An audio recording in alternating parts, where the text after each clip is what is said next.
Rector ناسٹ، students, میرے وزیر،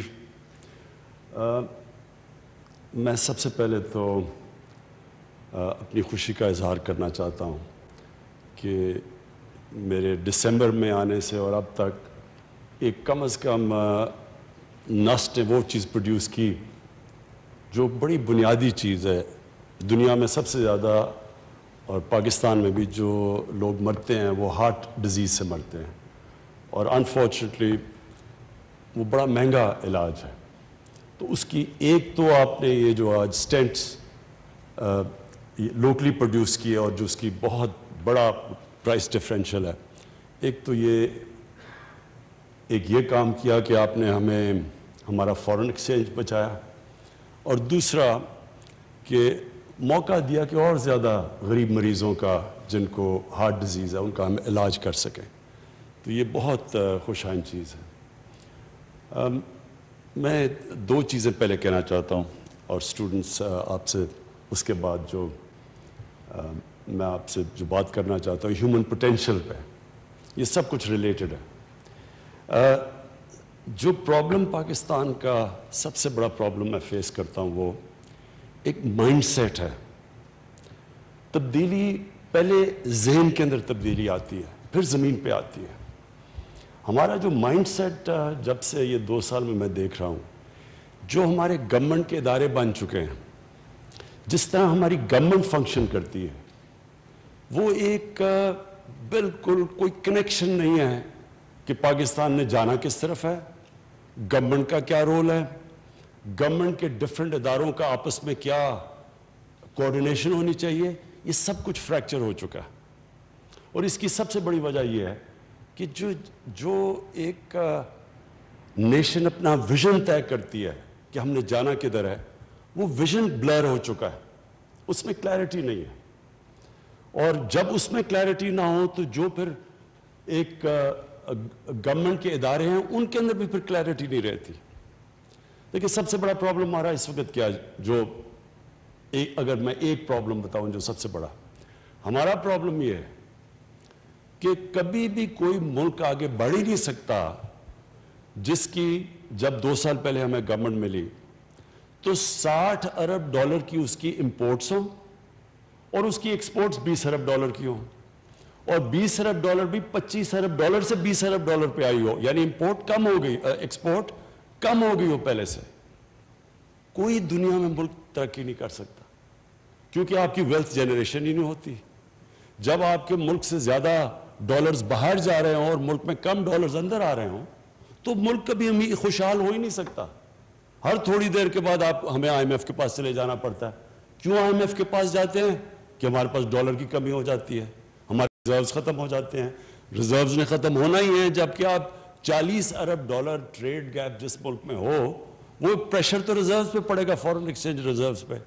جب ریزروز کم ہوں گے روپیہ گرنا شروع ہو جائے گا، جب روپیہ گرے گا تو مہنگائی آئے گی، کیونکہ ساری چیزیں جو ہم امپورٹ کرتے ہیں، تیل ہے، جو گیس، جو بنیادی جو پھر ٹرانسپورٹ میں جاتی ہیں، جو بجلی بنانے میں جاتی ہیں، سب مہنگی ہو جاتی ہیں۔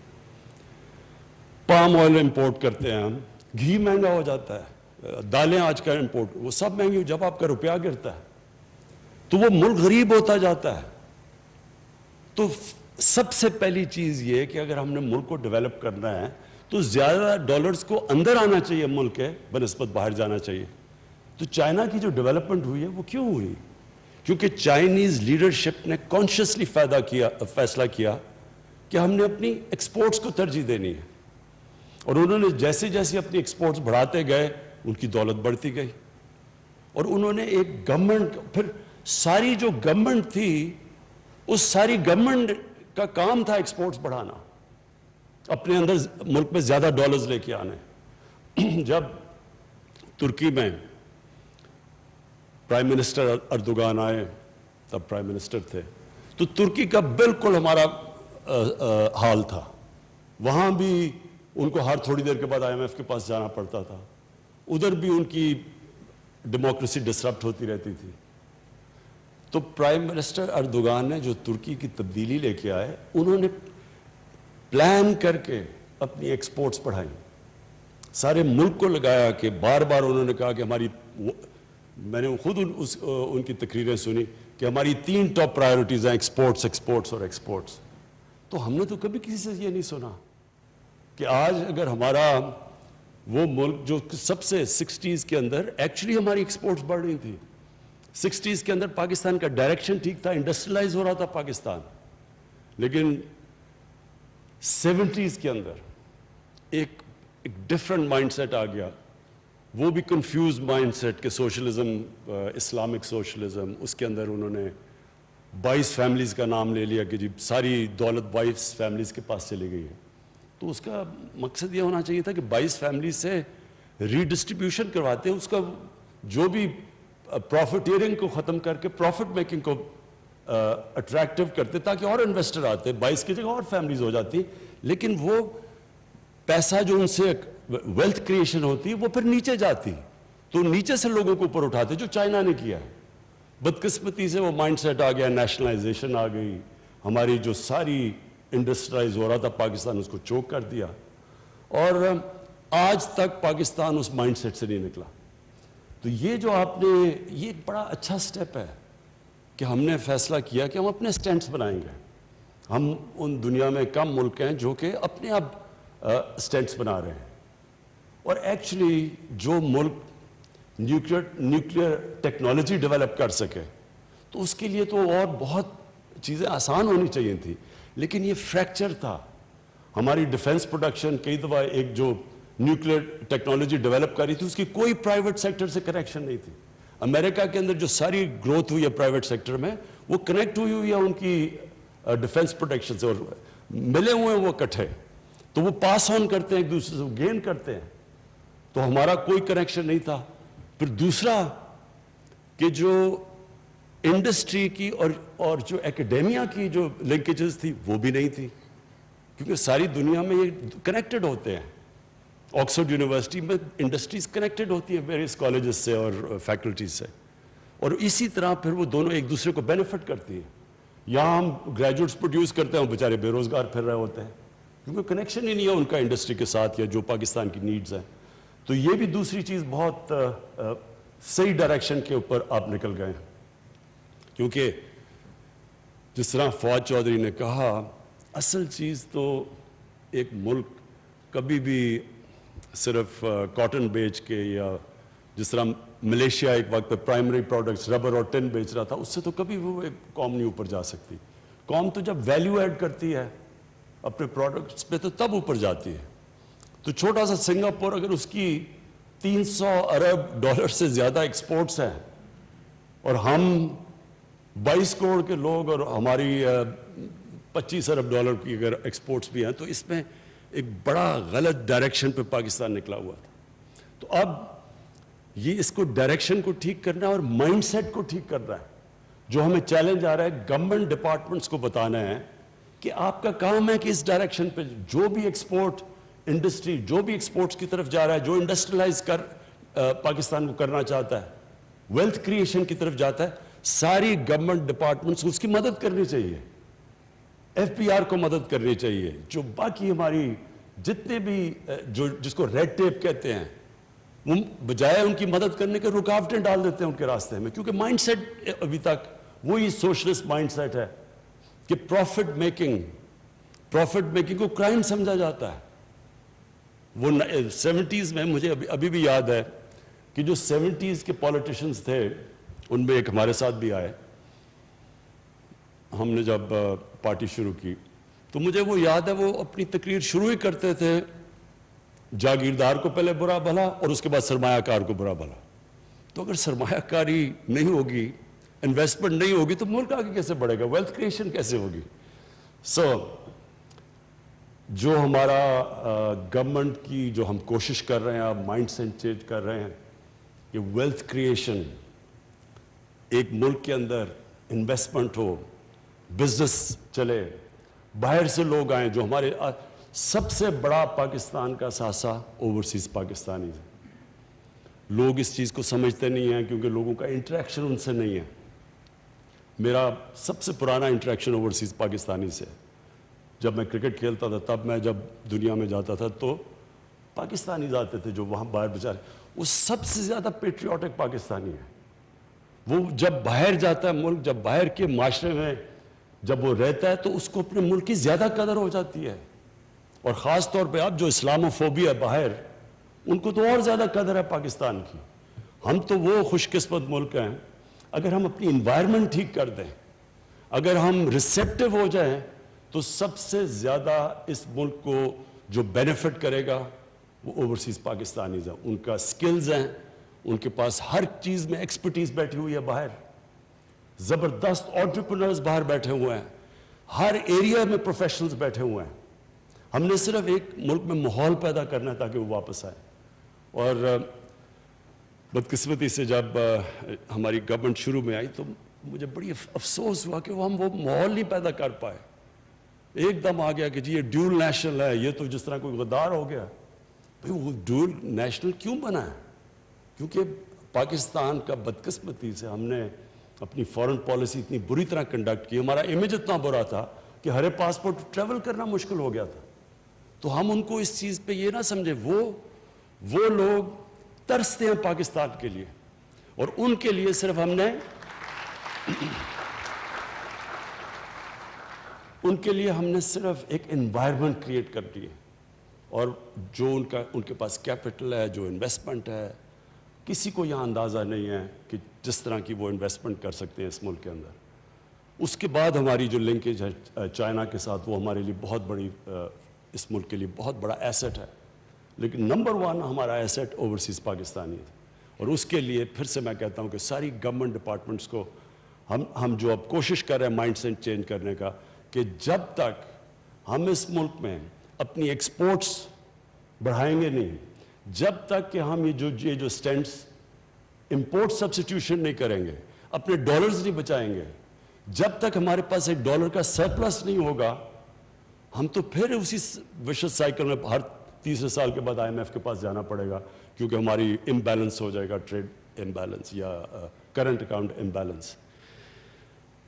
اچھا جی، میں آپ کیونکہ مجھے موقع کم ملتا ہے آج کل اسٹوڈنٹ سے بات کرنے کا، تو یہ بڑا ضروری ہے میں آپ سے جو اپنا یہ ایکسپیرئنس شیئر کروں، کیونکہ میرے پاس شاید وہ ایکسپیرئنس ہے جو دنیا میں بڑے کم پاکستانیوں میں بہت کم لوگوں میں ہے، کہ دونوں ایک پاکستان کا ایکسپیرئنس اور ایک پھر میری بڑی ایک طویل عرصہ گزارا مغربی معاشرے میں، اور اس کو بڑا کلوزلی اندر سے اس کو آبزرو کیا. اور پھر میری ایکسپیرئنس اسپورٹس مین کا علیحدہ، پھر ایک پورا ایک ادارہ بنانا، اسکریچ سے کھڑا کرنا پورا ہاسپٹل، اور اس کے لیے جو فنڈ ریزنگ، اور وہ ایک اور ایکسپیرئنس تھا. اور پھر تیسرا پالیٹکس میں ایکسپیرئنس، جو کہ سب سے یونیک ایکسپیرئنس تھا، کہ ایک اپنی پارٹی بنا کے اور یہاں پہنچنا. تو جو میں آپ کو اپنے ایکسپیرئنس سے جو سب سے امپورٹنٹ چیز آپ کے لیے جو میں آپ کو ایک لیسن دینا چاہتا ہوں، جو آپ کے لیے بڑا کام آئے گا، وہ سب سے امپورٹنٹ چیز یہ ہے کہ انسانوں کو اللہ نے جب اشرف المخلوقات بنایا تو ایک چیز سمجھ جائیں کہ انسان کے پاس وہ پوٹینشل ہے جو کسی اور اللہ کی مخلوق کے پاس نہیں ہے. جب اللہ نے فرشتوں کو کہا کہ انسان کے سامنے جھکو، تو وہ بڑا ریلیونٹ آپ کے لیے سمجھنا ہے کہ اللہ نے جب شیطان نے نہیں جھکا تو اللہ نے تب کہا کہ میں نے ان کو وہ پاور دی ہے جو تمہیں بھی نہیں دی، جو وہ نالج دی ہے. نالج پاور ہوتی ہے. تو یہ پرابلم ہمارا یہ ہوتا ہے کہ ہم اپنے پوٹینشل کو پہچانتے نہیں ہیں، ہم اپنے آپ کو انڈر سیل کرتے ہیں، ہم اپنی جو ویژن ہے جو زندگی کی اس کو اتنی محدود کر لیتے ہیں کہ اپنا ہی پوٹینشل کو کیپ کر دیتے ہیں، ہم اپنے اوپر لمیٹیشنز لگا دیتے ہیں. اور ہم اللہ کی وجہ، جس طرح مولانا رومی نے ایک دفعہ کہا کہ جب اللہ نے آپ کو پر دیے ہیں کیوں چونٹیوں کی طرح زمین پہ رینگ رہے ہو. اللہ نے آپ کو وہ پوٹینشل دیا ہے جو شاید ہی کوئی انسان اپنی زندگی میں کوئی 5-10% پہ پہنچتا ہے. تو امپورٹنٹ چیز یہ ہے کہ یہ آپ نے پوٹینشل کو کیسے ریئلائز کرنا ہے، کیسے آپ نے اپنے پورے جو اللہ نے آپ کو صلاحیتیں دی ان پہ کیسے پہنچنا ہے. تو اس کے جو نمبر 1 ریکوائرمنٹ ہوتی ہے کہ آپ کی ویژن کیا ہے زندگی کی، آپ کیا بننا چاہتے ہیں، اور یہی پھر ایونچولی ملک پہ بھی ٹرانسلیٹ ہوتی ہے کہ ملک کیا بننا چاہتا ہے. کیا وہ کسی نے کہا جی ایشین ٹائیگر بننا چاہتے ہیں؟ ایشین ٹائیگر تو کوئی ایک ویژن نہیں ہونی چاہیے ملک کی. تو ڈیفائن کریں پہلے کہ آپ ایک انسان کیا بننا چاہتا ہے، اور جب آپ یہ فیصلہ کرتے ہیں کہ آپ کیا بننا چاہتے ہیں، وہ ڈیفائن کرے گا کہ آپ کا پوٹینشیل کیا ہے. مثلا میں جب کرکٹ کھیلتا تھا تو میرے سے بڑے زیادہ ٹیلنٹڈ لڑکے تھے، لیکن وہ جب ٹیسٹ ٹیم میں آتے تھے تو وہ سمجھتے تھے کہ بس انہوں نے زندگی میں اچیو کرنا تھا وہ کر لیا، وہ ادھر ہی رک جاتے تھے. کئی کھلاڑی جو بہت زبردست کھلاڑی تھے، جیسے انہوں نے کرکٹ چھوڑی، کرکٹ میں بڑی چیزیں سیکھتا ہے. دیکھیں آپ مقابلہ سیکھتے ہیں، سپورٹس میں سیکھتے کیا ہے؟ سپورٹس میں سٹرگل کرنا سیکھتے ہیں. کوئی بھی اوپر نہیں پہنچ سکتا جب تک ایک بڑے پروسیس سے نہ گزرا ہو، محنت نہ کی ہو اس نے. تو جب آپ اوپر پہنچ جاتے ہیں اور آپ ریٹائر ہو گئے، اب جب ریٹائر ہوتا ہے انسان تو کیا اس کا مطلب بس وہ ساری زندگی اب کرکٹ کی باتیں کرتا رہے؟ تو اس کا وہی پوٹینشیل ختم ہو گیا. لیکن اگر اس نے سیکھ لیا سٹرگل کرنا، تو میری کنٹینشن ہے وہ کسی بھی پروفیشن میں کوئی بھی کام کرنا چاہے وہ کر سکتا ہے، کیونکہ وہ بیسکلی اس کو ایک چیز سمجھ آ گئی کہ زندگی میں اوپر جاتے کیسے انسان. اور اس لیے ہر چیز کے اندر آپ خود ڈیفائن کر سکتے ہیں کہ میں کیا بننا چاہتا ہوں. اس لیے ایک چیز یاد رکھنا کہ انسان کا جو پوٹینشیل ہے وہ لمٹ لیس ہے. آپ جو چاہتے ہیں بن سکتے ہیں، اور اپنی سوچ چھوٹی نہ رکھیں. جو سب سے چھوٹی سوچ ہوتی ہے، جو ویژن ہوتی ہے، وہ پیسہ بنانا ہے.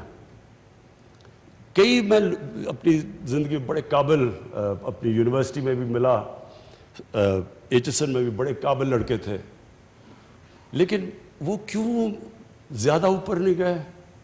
مطمئن ہو گئے مٹیریل کمفرٹ سے. جو مٹیریلزم جس کی صرف ویژن یہ اس پہ رک جاتی ہے کہ میں نے پیسہ بنانا ہے، میں نے کمفرٹ کرنا ہے، یہ بڑی چھوٹی ویژن ہوتی ہے. جو میرا نچوڑ ہے زندگی کا وہ یہ کہ ساری زندگی کا فلسفہ نماز کے اندر اس چیز پہ آ جاتا ہے جو آپ اللہ سے مانگتے ہیں کہ اللہ مجھے ان کے راستے پہ لگا جن کو تو نے نعمتیں بخشیں، ان کے نہیں جو غلط راستے، اپنی تباہی کے راستے پہ چلے گئے.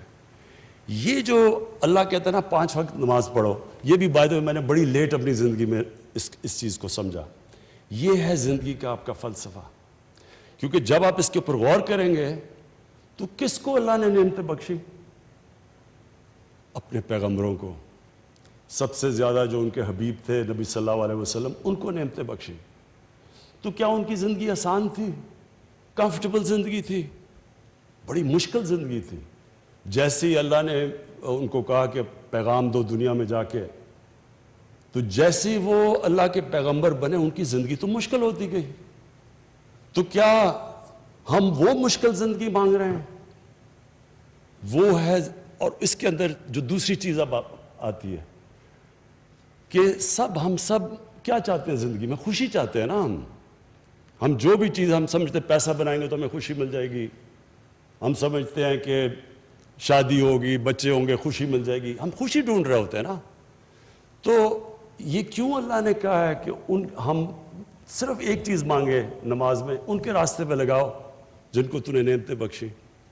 تو ان سارے پیغمبروں کے بڑے مشکل راستے تھے، اور سب سے بڑے جو اللہ نے سب سے زیادہ، جو اللہ کے سب سے قریب تھے انسان، ان کی تو آپ زندگی پڑھ لیں. جو 23 سال تھے نبوت کے بعد، وہ بڑے مشکل تھے ان کے لیے. لیکن اس سے کیا چیز اور سامنے آتی ہے کہ ہم جو خوشی ڈھونڈتے ہیں، ہم ڈھونڈتے ہیں جسمانی خوشیوں کے اوپر، پیسے سے اور جو بھی نشے سے. یہ ساری عارضی پلیجر سیکنگ کو ہم کنفیوز کر دیتے ہیں خوشی سے. خوشی آتی ہے جب آپ کی روح خوش ہوتی ہے. روح آپ کی تب خوش ہوتی ہے، روح کنیکٹڈ ہے اللہ کے ساتھ. اس لیے روح آپ کی تب خوش ہوتی ہے جب اس راستے پہ چلیں جن کو اللہ نے نعمتیں بخشی. یہ ایکچولی میری ساری زندگی کا یہ تجربہ یہ ہے کہ ہم ڈھونڈتے ہیں خوشی غلط جگہ. ہم جب شروع میں یہاں فلمیں دیکھتے تھے، ویسٹرن فلمیں، جب میں پہلی دفعہ انگلینڈ گیا تو ہماری عجیب عجیب کانسیپٹ تھے خوشی کے، کہ خوشی کیا ہے، یاٹ پہ جا رہے ہیں سمندر میں، یہ بڑی خوشی ہے جناب، بیچ پہ وہ ہم تو یہ دیکھتے تھے نا، ہم نے تو فلموں میں دیکھا ہوتا. تو جب ہم بیچ پہ پہنچے کرکٹ کی وجہ سے تو ہم نے دیکھا ہم پاگل ہو گئے، گرمی کے اندر ہم لیٹے ہوئے ہیں. ہم یہاں 6 مہینے گرمی سے بچتے ہیں، ادھر ہم گرمی میں لیٹے ہوئے ہیں کہ جناب، کیونکہ ہم نے سنا تھا یہی ہے خوشی کا طریقہ. یا پھر وہ کشتی پہ جاؤ جی، یاٹ کے اوپر ہالیڈیز، وہ بھی جب گئے مجھے تو سی سکنس ہو گئی دوسرے دن. تو ہم خوشی جو سمجھتے ہیں کہ جدھر خوشی ہے ادھر نہیں ہے. خوشی آپ کو ملتی ہے جب آپ کی روح خوش ہوتی ہے. اور روح خوش میری کب ہوئی؟ کیونکہ مجھے تو کرکٹ میں سب سے زیادہ اپنے جب میں کھیلتا تھا اللہ نے مجھے وہ کامیابی دی اور وہ ہائٹس دی جو اس وقت تو کسی کو نہیں ملی تھی. لیکن جب شوکت خانم کینسر ہاسپٹل کا دروازہ کھلا پہلے دن، میں آپ کو بیان نہیں کر سکتا کہ جو مجھے خوشی تب ملی.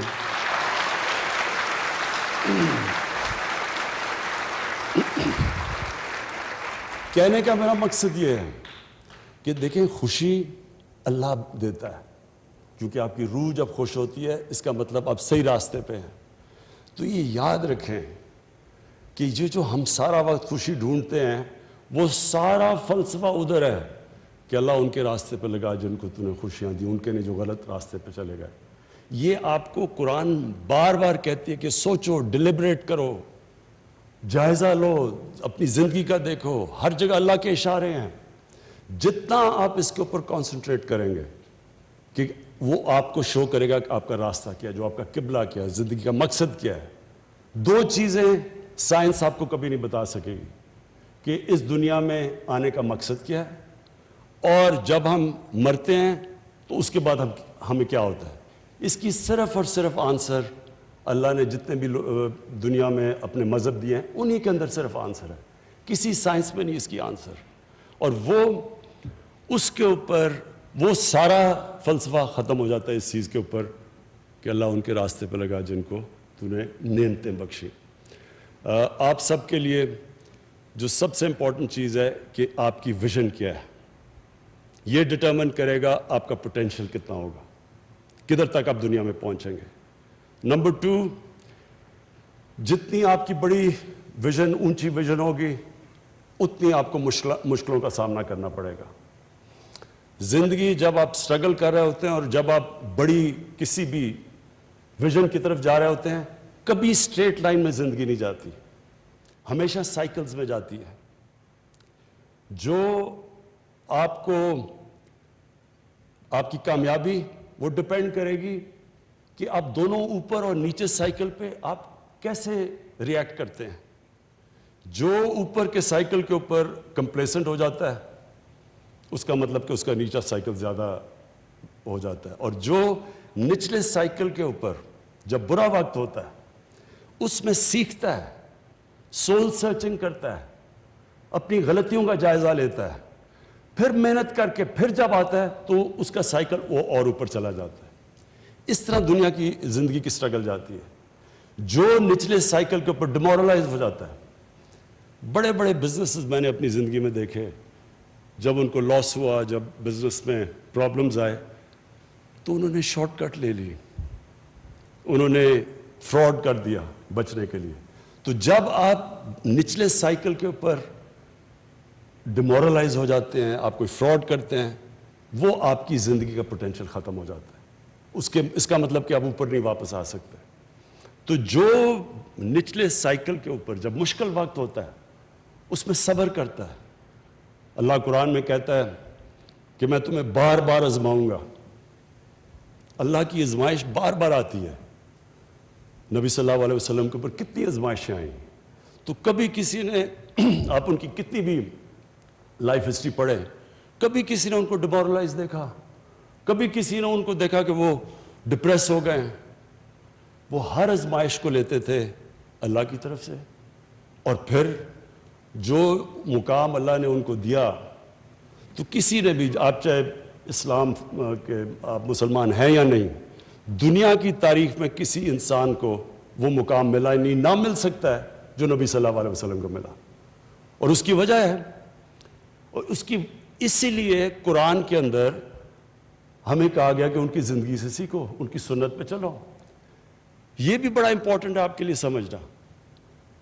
میں نے کئی دفعہ لوگوں سے بات کرتا ہوں اس چیز کی، تو لوگ مجھے کہتے ہیں کہ جی وہ تو اللہ کے پیغمبر تھے، تو ہم ان کی زندگی کیسے ہم ان کو کیسے فالو کر سکتے ہیں؟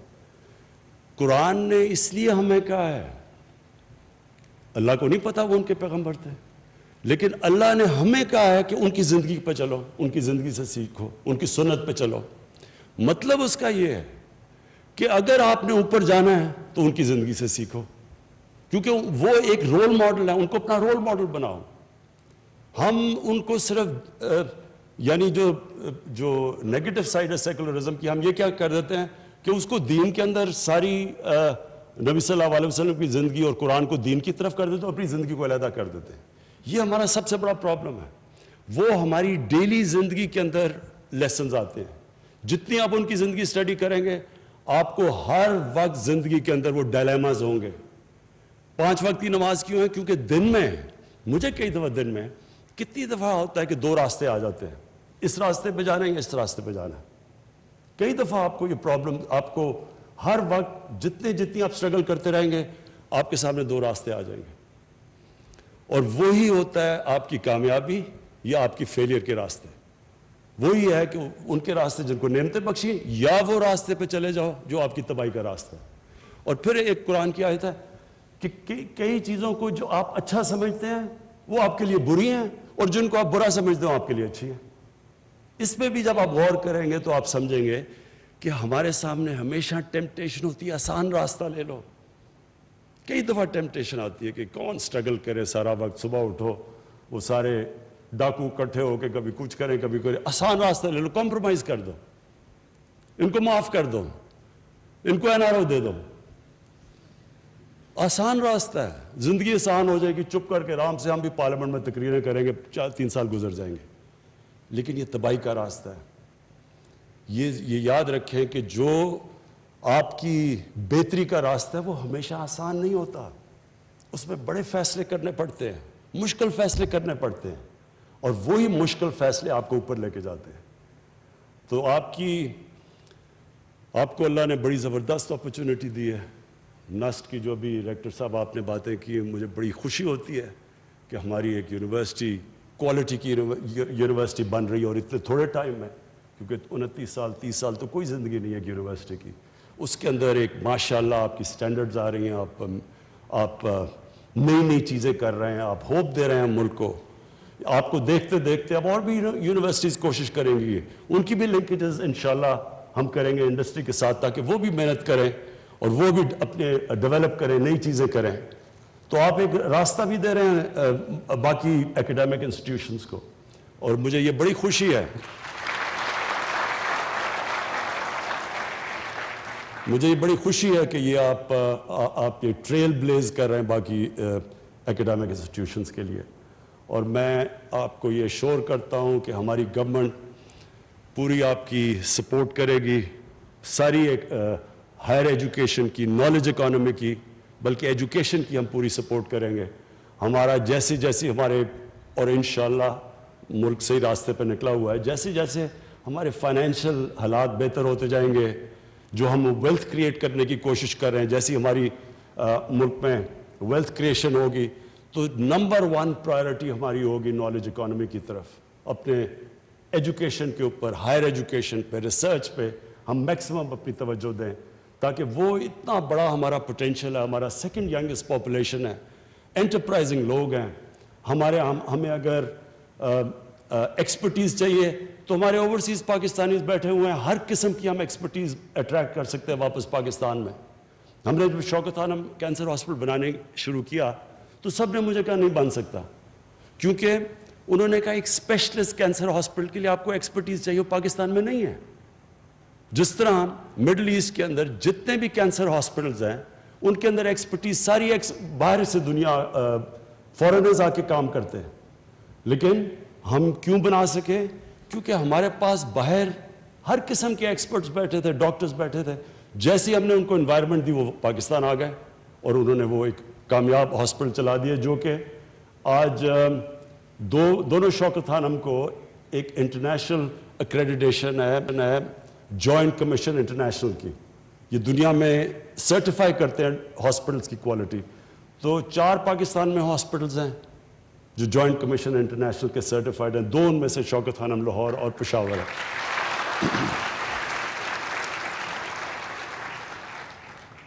میں پھر سے جی آپ کو مبارک بھی دیتا ہوں, اور آخر میں میرا لاسٹ ورڈ آپ سب کے لیے, اپنے اسٹوڈنٹس کے لیے یہ ہے کہ دیکھیں, جب میں کرکٹ کھیلنے گیا پہلی دفعہ انگلینڈ, 18 سال کا تھا میں, تو ہمارے سینئر پلیئرز نے ہمیں کہا کہ, اور ان دنوں میں تو نئی نئی آزادی ملی تھی نا, تب تو بڑا انفلوئنس تھا کلونیلزم, تو انہوں نے کہا کہ دیکھو انگریز سے تو جیتنا کا سوال ہی نہیں پیدا ہوتا, ہم اگر عزت سے ہار کے آگے تو بہت بڑی کامیابی ہوگی. اب یہ سوچیں کہ 18 سال کا لڑکا وہ بڑے خواب دیکھ رہا تھا, اور انہوں نے آگے سے کہتے کہ جی عزت سے ہار گئے تو بہت بڑی کامیابی ہوگی. تو مائنڈ سیٹ تھا. اور وہ 10 سال تک جب میں کرکٹ کھیلتا رہا, ہماری ٹیمیں اچھی بھی ہو گئی, ہم جیتے ہوئے میچ ہار جاتے تھے کیونکہ ہمارے میں سیلف بلیف ہی نہیں تھا. ہم اپنے آپ کو بلیو ہی نہیں کرتے تھے کہ ہم جیت سکتے ہیں. اور جب اس کے بعد ہماری جو 80s کے اندر ٹیمیں آئیں, وہ اتنی اچھی ٹیمیں نہیں تھیں جو کرکٹ جانتے ہیں. 70s میں ہماری زیادہ کوالٹی کے پلیئرز تھے 80s کے بنسبت, لیکن وہ ٹیم اس لیے جیتنا شروع ہو گئی, اس کا مائنڈ سیٹ چینج ہو گیا, سیلف بلیف آ گیا کہ ہم جیت سکتے ہیں. اسی طرح پاکستان میں ہم ایک سیلف بلیف چاہیے کہ ہم سب کچھ پروڈیوس کر سکتے ہیں, ہمارے میں ابیلٹی ہے, ٹیلنٹ ہے, سب کچھ ہے, لیکن سیلف بلیف نہیں ہے. اور سیلف بلیف آپ کے انڈیویجولز کے لیے سٹرگل سے آتی ہے. جب آپ ایک نچلے سائیکل سے پھر اوپر اٹھتے ہیں, آپ کے اندر کانفیڈنس آ جاتا ہے کہ میں مقابلہ کر سکتا ہوں مشکل وقت کا. جیسے جیسے آپ یہ سائیکل سے اوپر جاتے ہیں, آپ میں ایونچولی سیلف بلیف آ جاتی ہے. سیلف بلیف یہ ہوتی ہے کہ جو بھی مشکل آئے گی میں اس کا مقابلہ کر سکتا ہوں. اور وہ ہوتی ہیں پھر ایک وننگ سوچ آ جاتی ہے. وہ ایک قوم میں آ جائے قوم اٹھ جاتی ہے, وہ ایک انڈیویجول میں آ جائے وہ اوپر آ جاتا ہے. یہ جو ایک کرکٹ ٹیم میں آ جائے اس کو کوئی ہرا نہیں سکتا جب اس اپنے آپ اندر بلیو کرنا شروع کرتی ہے.